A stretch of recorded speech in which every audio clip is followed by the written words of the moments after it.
Assalamualaikum warahmatullahi wabarakatuh. Kami dari kelompok yang beranggotakan saya sendiri yaitu Hayman Aksuma dengan rekan saya yaitu Bagus Maulana. Di sini kita akan memaparkan laporan implementasi berkelanjutan dari proyek UTS kami yang berjudul klasifikasi pencahayaan siang dan malam pada CCTV jalan raya berbasis fungsi fitur intensitas dan kerapatan tepi.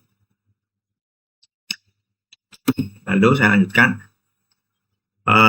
Masalah utama yang melatar belakangi proyek ini adalah ketergantungan dan sistem kontrol CCTV publik dan penerangan jalan raya pada timer waktu statis. Sistem konvensional ini gagal beradaptasi saat terjadi anomali cuaca ekstrim seperti mendung pekat di siang hari.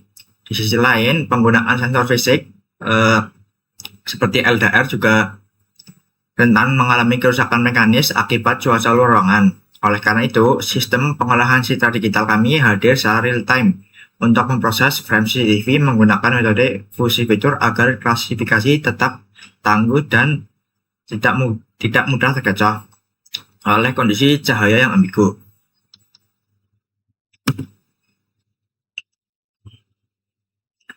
Rancangan sistem kami didasarkan pada dua paper ilmiah utama. Pertama, paper oleh Parera dan Sonandra yang membuktikan bahwa metode konversi warna ke grayscale dan thresholding memiliki beban komputasi aritmatika dasar yang sangat ringan untuk sistem looping 24 jam. Namun, karena thresholding kecerahan murni rawan memicu false positif saat mendung tebal, kami mengadaptasi paper kedua dari IEEE Transaction on Image Processing. Paper tersebut memanfaatkan fungsi kerapatan garis tepi dengan asumsi logis bahwa kondisi siang hari akan selalu memiliki detail objek dan struktur garis tepi yang jauh lebih padat dibandingkan malam hari. Oke, lanjut. Saya akan mendemonstrasikan hasil implementasi sistem langkah demi langkah sekaligus merelasikannya secara langsung dengan flowchart yang telah kami rancang. Jadi saya akan masukkan atau saya run seperti ini.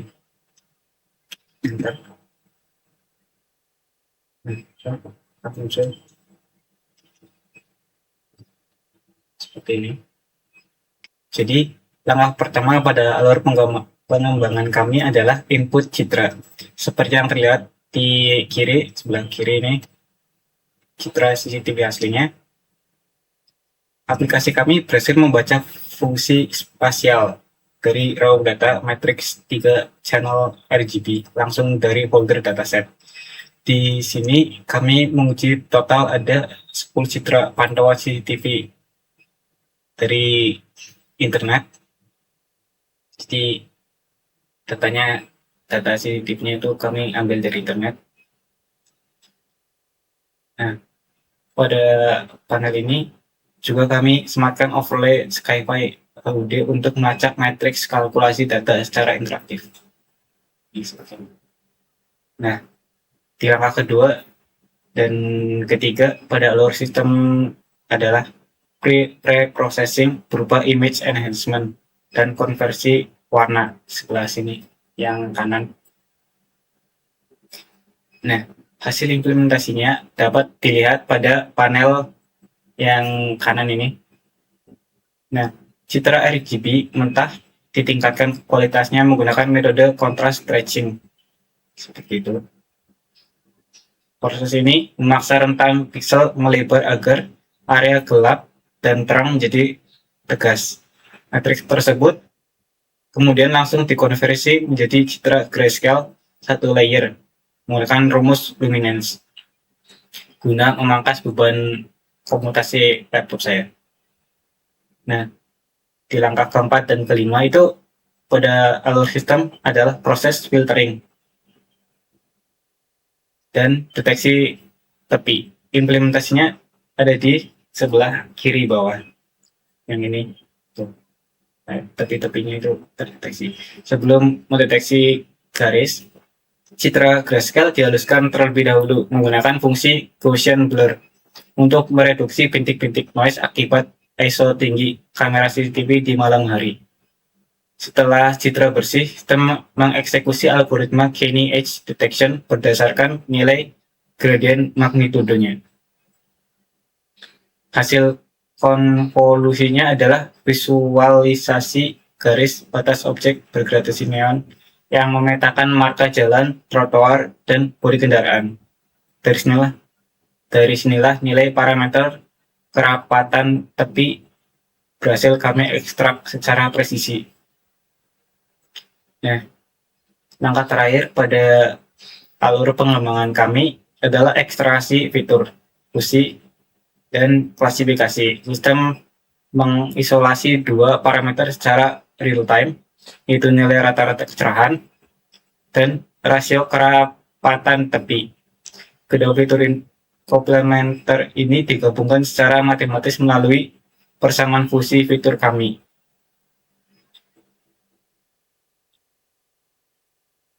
Nah, yang di bagian ini kanan bawah itu grafik batang horizontal menggambarkan nilai skor fusi aktual dari citra yang sedang diproses. Berdasarkan aturan binarisasi, jika nilai F melampaui atau sama dengan garis butuh khusus orange selaku nilai ambang batas atau threshold. Ini nilai thresholdnya itu batasnya itu 58.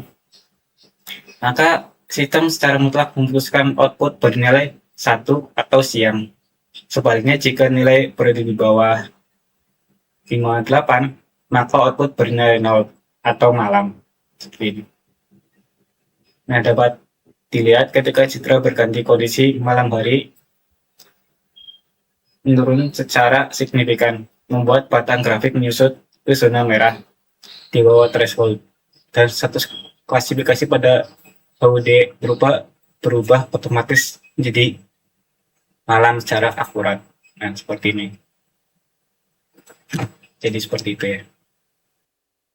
Sebagai kesimpulan, implementasi langkah demi langkah ini membuktikan bahwa metode fusi fitur terbukti sangat kokoh dalam mengeliminasi kelemahan sistem timer konvensional.